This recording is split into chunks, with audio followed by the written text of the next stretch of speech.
have as the title of this talk, The Greatest Proof. And this really is the most important topic I could ever discuss. I do talk a lot in church to my Sunday school kids and in youth meetings and stuff like that about different stuff. But this is the crux of the faith. And the most important proof I'm going to discuss is the resurrection. It's the resurrection of Christ. And our entire faith rests upon Christ. We often talk about, different arguments for the existence of God, the argument from contingency, the argument from design, this kind of thing, that kind of thing. But the core doctrines that we believe in Christianity, we believe. Well, let me ask you, why do we believe in the Holy Trinity? How did we figure it out? How did we figure out the Holy Trinity? Because every time I do the sign of the cross, I confess the Holy Trinity. It's not a small doctrine. Where did we get it from? You tell me. What's that? The Lord Jesus. That's the one and only reason we know to believe in the Holy Trinity. Christ told us. So we basically believe on the good faith of His Word. On the good faith of His Word. And there are many times in life we believe simply on somebody else's word. When I was 7 years old and we were flying to Egypt and we were in the plane in the sky and I would look out the window and the clouds were moving by so slowly. I'm like, why are we moving so slow? No wonder it takes 14 hours to get to Egypt. Now I was telling my dad, why is the plane moving so slow? I mean, if the pilot just pressed on the gas and we moved as fast as a car, we'd get to Egypt in no time. There's no speed limit.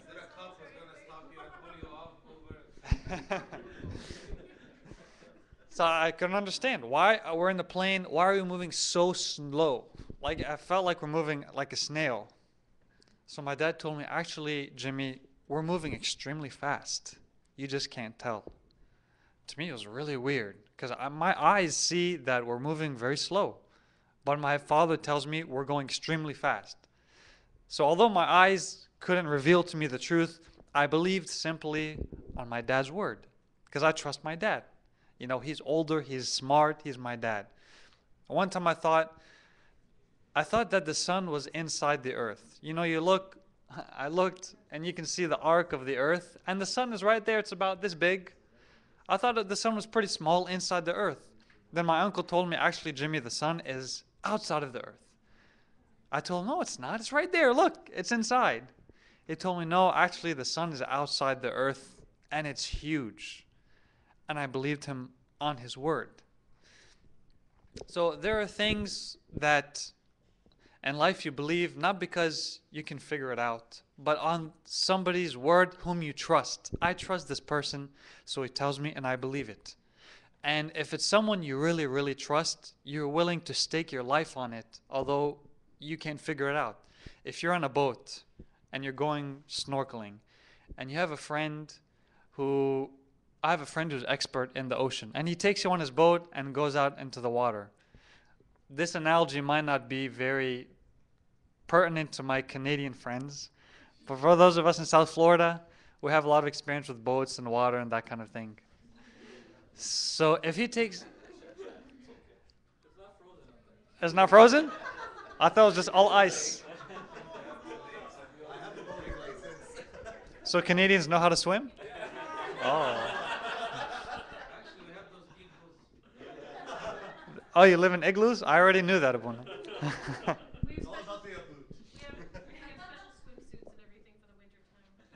Wow. So how do you figure out if the water you're going to swim in has sharks or not? There's a way. Floridian divers have a way to know. They can look at the water, mainly by experience, because they're out in the ocean so much, but they can look in the water, they see the density, the color, the kind of wildlife, the plants, and they know if they're going to find a shark there or not. I'm not one of those. I can't tell if there'll be a shark. So if someone takes me out in a boat in the middle of the water, and I'm afraid of sharks. I don't want to get eaten.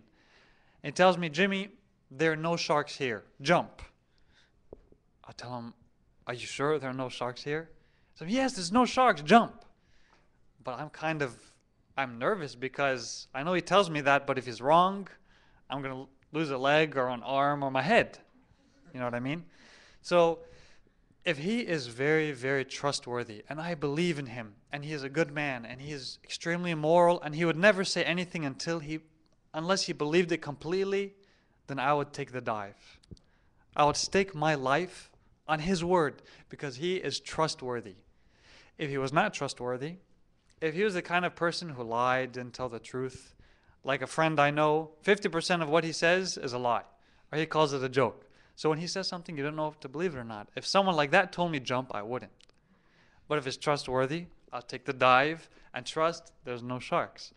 Christ is that person. We consider him so trustworthy that he says God is a Trinity, Father, Son, and Holy Spirit. So we believe it.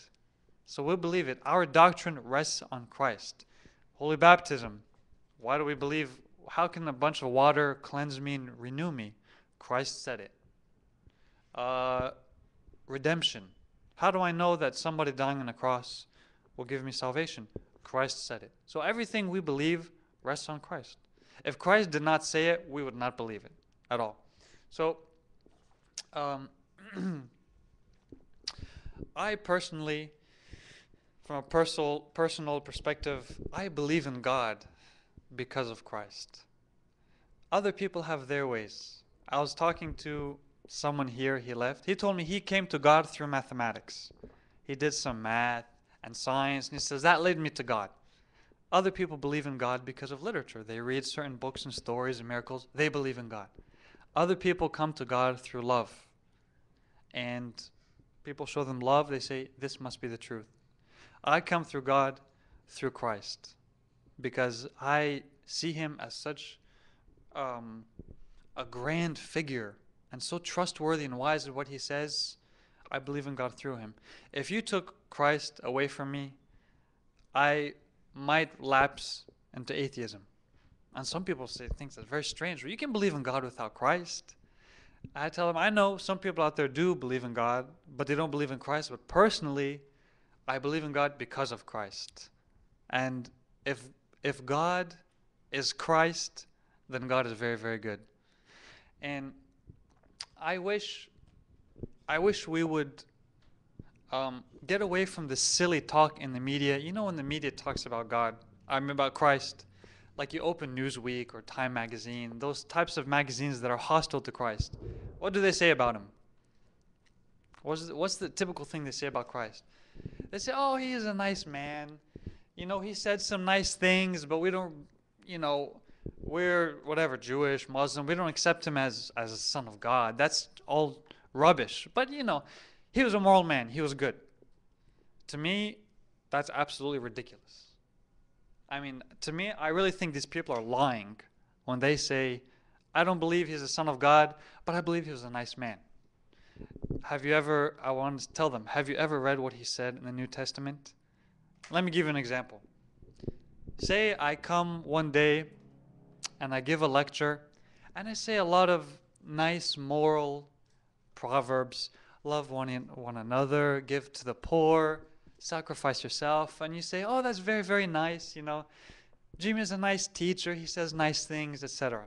And so I come in the second lecture and I say something like, you all will find truth through me. You're going to look to the person next to you and say, did he really say that? Did I hear myself right? He did say that. Maybe he didn't get enough sleep last night. Maybe he's just kind of off his rocker or something. And then I come back and say, you will find life and truth through me. You're going to start saying, what is he saying? Did he drink some whiskey at breakfast or something? What's going on with this? What is he saying? And then I say something like, you believe in God, believe also in me.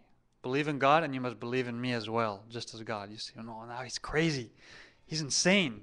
Maybe some deacons will come up and grab me and pin me to the ground, take me out to like a crazy house, that kind of thing. I can't come up and say those kinds of things about myself. But Christ said, I am the way, the truth, and the life. And he said, believe in God, believe also in me. And he said, I am the resurrection and the life. He said about himself. So in my mind, if someone says this, if it's true, then he is the greatest thing that ever happened to the world. If it's false, then he's to be absolutely rejected and his followers should be persecuted. How can a man say this about himself? And it's not true. So when people say, we don't believe those things he said about I'm nice and I'm this and that. I mean, I'm the son of God, but we accept the nice things he said. To me, that's a bunch of rubbish. So we might ask, okay, Christ said these things about himself. I am one with the Father. I'm the resurrection and the life. You might ask, what is his proof? What is his ultimate proof? And the Jews asked him. They said, show us a sign that we might know of what you're saying is true. Give us a proof. And does anyone remember what he said? He said, I will only give you one sign, the sign of Jonah the prophet. Because just as Jonah was in the belly of the whale 3 days and 3 nights, so the Son of Man will be in the heart of the earth 3 days and 3 nights and rise again. The resurrection. He told them, if you want to know the proof of everything I'm saying, I will rise from the dead.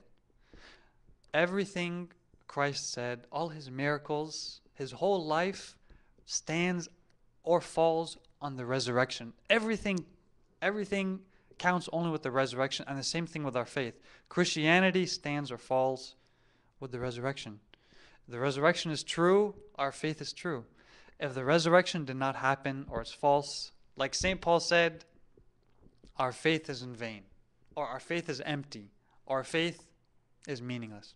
So the resurrection is not just a theological problem. It's a historical problem. It's a historical problem. And what I mean is, we're not just talking about what does the resurrection mean. There's a lot of people out there. There's a big Bible scholar. His name is John Crossan. And, he's famous, and Time magazine interviews him, and he goes on CNN and talks. And he doesn't believe in the resurrection. But he's Christian, and he's a Bible scholar. And he says, let's not fight too much about this question of the literal truth of the resurrection. Did it happen or not? What's much more important is the meaning. The meaning is Christ is very important in our lives. The meaning is we're new people. Christians are supposed to be good. Let's all get together and agree on this, on the morals, the morality of the resurrection. But this stuff about did it really happen or not, it doesn't really matter. It doesn't really matter. That's what you call sophistry. Sophistry. Sophistry means words that sound oily and smooth, but in truth, they're poisonous. It's just like take the American Constitution. I don't know, the Canadians know what that is, right? Sorry about that, I'm sorry. I should say Canadian Constitution, right? In the American Constitution,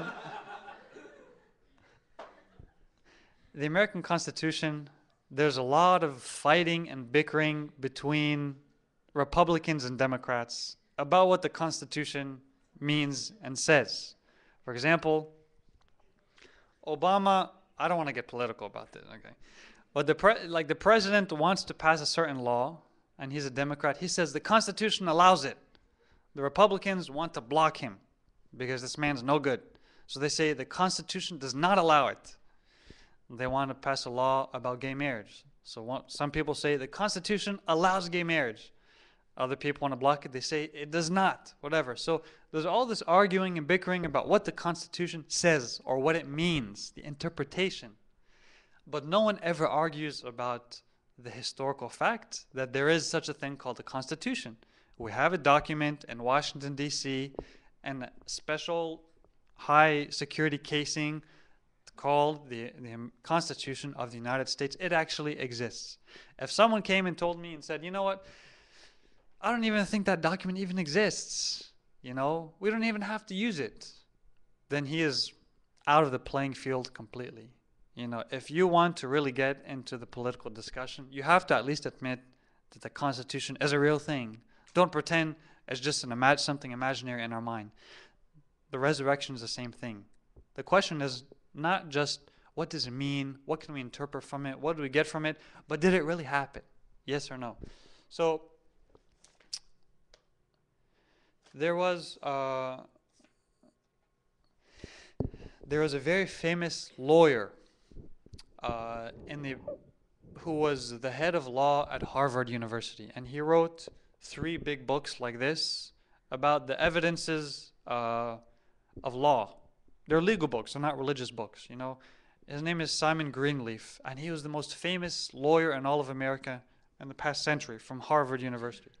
And he examined the Gospels, the 4 Gospels, as merely pieces of evidence. And he treated the resurrection as an event. The question, like in court, did this happen or not? Like, did this man kill this man or not? And he took the 4 evangelists as witnesses. There's 4 witnesses, Matthew, Mark, Luke, and John. Are they trustworthy? Can we accept their evidence or can we not? And his conclusion was that if we treated the resurrection as it's recorded in the evangelists like any other regular event, then the evidence in the Bible is undeniable. Or the resurrection would be vindicated in a court of law or proved true with beyond the shadow of a doubt if it was treated as a real thing. Why did he say this? Because, say for example, I'll give you an example. One time I was driving in the road and I saw one of the moms from our church. She had gone into an accident, and the car was like in the grass, and there's a police on the side, and the mother's son came and said to the police, "You know what? I don't think it was his mom's fault." But he told the policeman, "I don't think it was my mom's fault. The other guy did this or that, and my mom couldn't see, so she did the steering wheel and whatever." So the policeman said, "Look, sir, we have 2 or 3 witnesses who saw exactly what happened, and they all agree that it was your mom's fault. And when we examine the circumstantial evidence of the accident, like the car veered in that direction and it has these dents and it looks this way, it tells us that your mom was at fault. It's beyond the shadow of a doubt, and she got the ticket." Now, imagine if there's a car accident and instead of 3 witnesses, there are 500. 500 witnesses. And say 4 of them wrote the details of the car accident and with very meticulous detail, very specifically, they wrote it out. And say the circumstantial evidence all agreed to say this accident happened in this way. No sane lawyer or judge would doubt it. And the case would be done in 5 minutes. So this lawyer, Simon Greenleaf, he says, that's what the resurrection is like in the Bible. The evidence all points in one direction. No sane person can deny it. And there is only one argument, only one real argument against the resurrection. And that argument is miracles don't happen. That's the only way to read the 4 evangelists and to conclude that the resurrection didn't happen, by saying, well, miracles don't happen. That's what you call an a priori decision. Like you come to the evidence already in your mind, there's an idea that decides it before even weighing the evidence, a priori. And they say this because, science has proved that the laws of the universe are fixed, they work in a certain way, and they cannot be broken. So the laws of physics say if I take a ball and I roll it in this direction at a certain velocity, it'll bounce off the wall and come back halfway because of the friction with the carpet. Those are the rules of physics. If I roll it 100 times, the ball will act the same way. If I do it 1,000 times, it'll react the same way. Nothing will ever change. That's the laws of physics, which cannot be broken.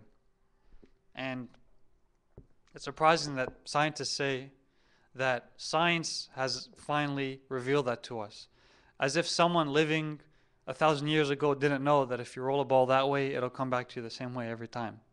You don't need the laws of physics to prove it. So they say that, look, a miracle is basically something coming from outside nature or outside the universe and interfering or playing around with the laws of physics. And they say that can't happen. Although the truth is, it happens every day. There is something part of us that interferes with nature, with the way things should be, every single day. And that thing is called reason or logic or rationality. What do I mean? Take a dog. A dog in its natural state, how does the dog behave? Like you find like a wild dog in a forest, how does it behave? Well, it never washes itself. You know, it'll lick itself up every now and then, but it won't wash itself. Whenever it's hungry and it sees anything in front of it, it'll go eat it. And whenever it feels the urge to go to the bathroom, it'll stop right where it is, bend down, and go. A dog does not wait to see, a dog in the forest will not look around and see are there any dogs around me to see, what will other dogs think if they see me doing this? No, they don't. And when I'm walking in my neighborhood, a dog will come right next to me, and if it wants to go, it'll stop in front of me, squat, and right in front of me, That's the natural state of a dog. Now say a domesticated dog in a house, a well-trained dog, and it's walking around inside the house and needs to go. Is it just going to go? It won't. It'll go to the door and start scratching at the door for the owner or the master of the dog to come open the door, walk it out, and then it'll go out in the grass. But this is not natural for a dog. Something has come from outside the dog to change its natural state. What is that thing? It's the reason or the rationality of the human being.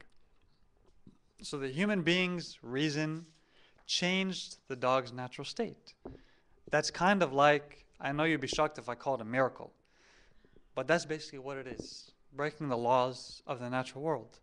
Or say, for example, someone says to me, if I put 3 quarters in a drawer in my room, I have 75 cents in my drawer. Now, if I come to the drawer the next day and I open it, I should still find the same 75 cents in my drawer, according to the laws of physics or nature.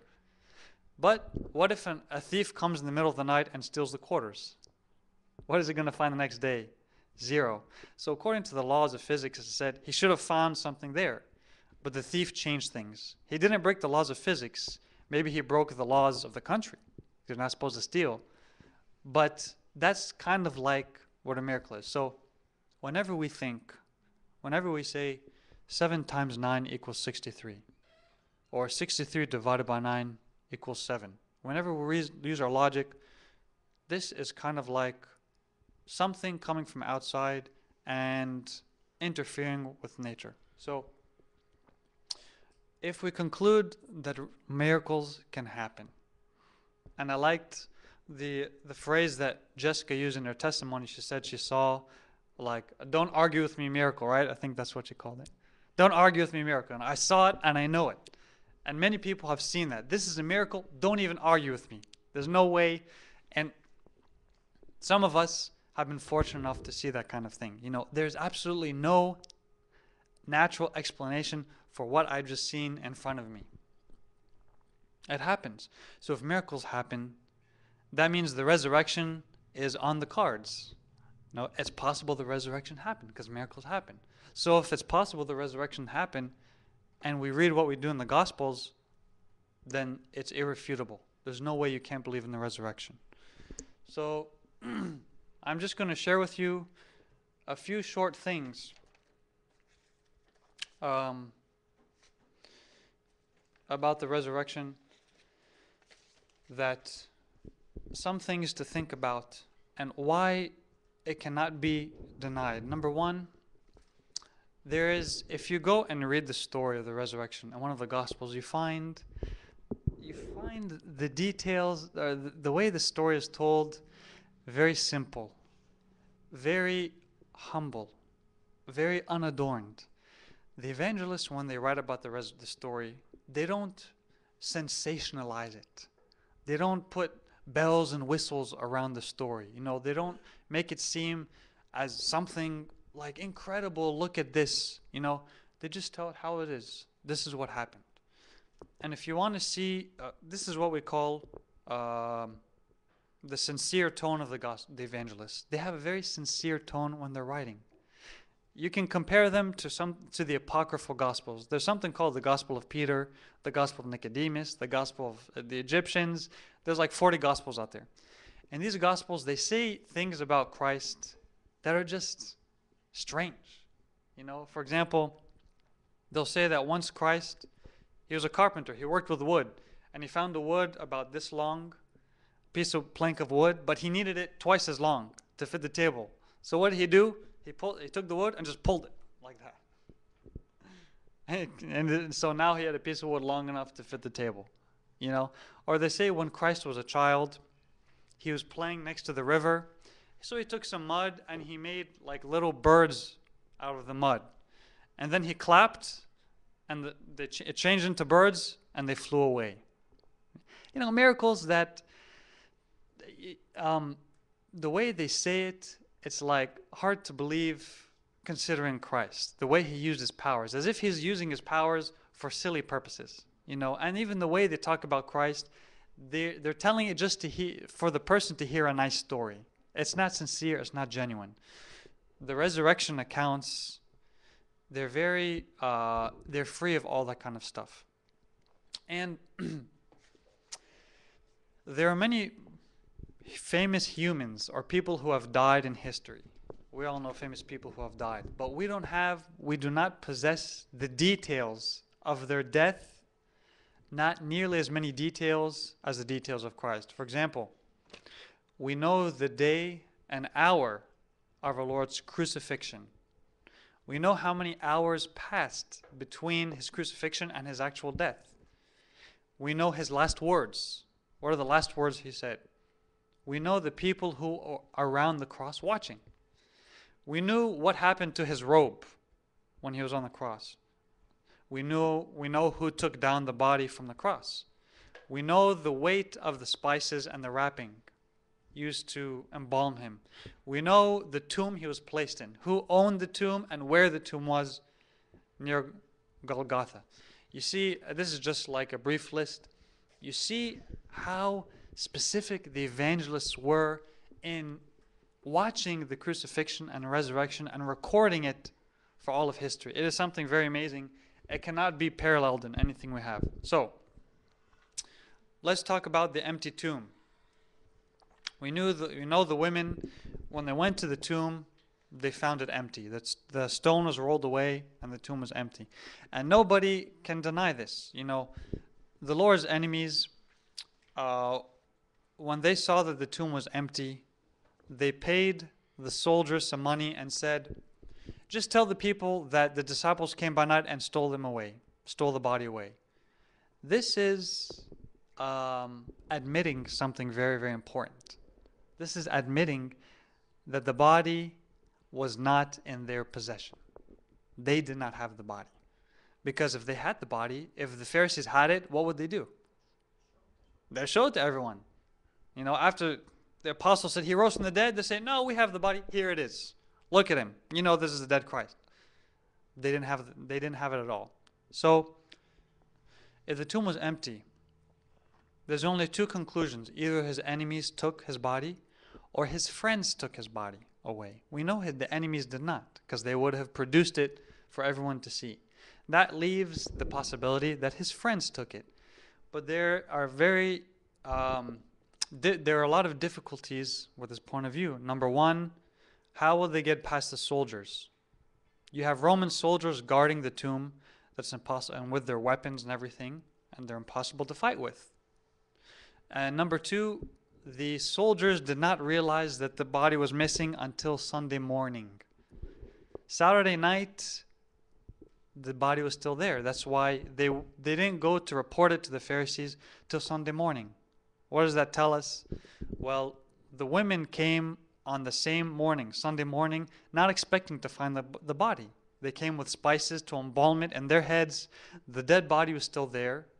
So the time frame is so limited that the friends of Christ did not even have time to come steal the body away. So if it was not the friends and it was not the enemies who took the body, but the tomb was empty, the only conclusion was that he really did rise from the dead.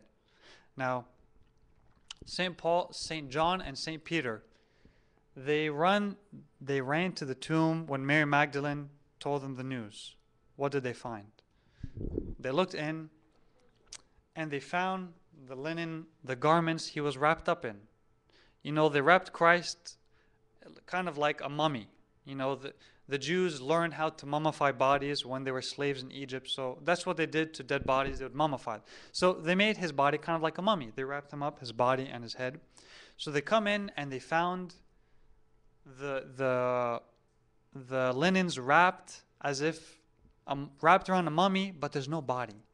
And St. John specifically says, and the head cloth was wrapped in a place by itself, as if he's looking at the head there and at the body, but there's no body. You know, they're just wrapped up in their place, which shows the nature of the resurrection, that the body must have simply just left the linens. If someone had come and stolen the body, they would have done to it like Lazarus. They would have taken, unwrapped it, and thrown the linens aside. But he found it folded right where it was. So this shows that Christ, human hands did not tamper with the resurrection, with the body, but rather the body just left of its own accord. Finally, we have the changed lives of the disciples. The disciples and the Gospels, what are the disciples like? They are cowardly, they are competitive, they're selfish, they are afraid, they're kind of like childish in the way they think, they're revengeful, and in the book of Acts, all of a sudden, they are noble, they are bold, they are pure, they're holy, and they are zealous. What can possibly explain this amazing change in the disciples' character, except one amazing event, which was actually seeing Christ risen from the dead, which also happened with St. Paul, which also happened with St. James, the brother of the Lord. So, in conclusion, I was going to go through all the arguments against the resurrection, but I think we're all tired and pretty well worn out. So I'm going to leave you with that. Does anyone have any questions or comments for me? Any questions or comments? Yes.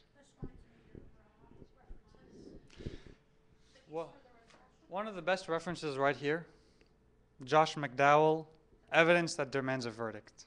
If you want to start with reading about it, you can get this book. And I do highly suggest everybody here read at least one book in their lives about the resurrection. It's extremely important. So thank you for that question. Anything else? Okay, thank you very much.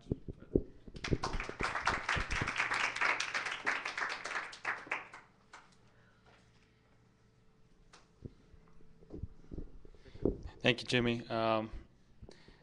So hopefully we understand why this topic is the most important topic, because it is the defense that we should know if we're ever asked about our hope that we can defend the resurrection.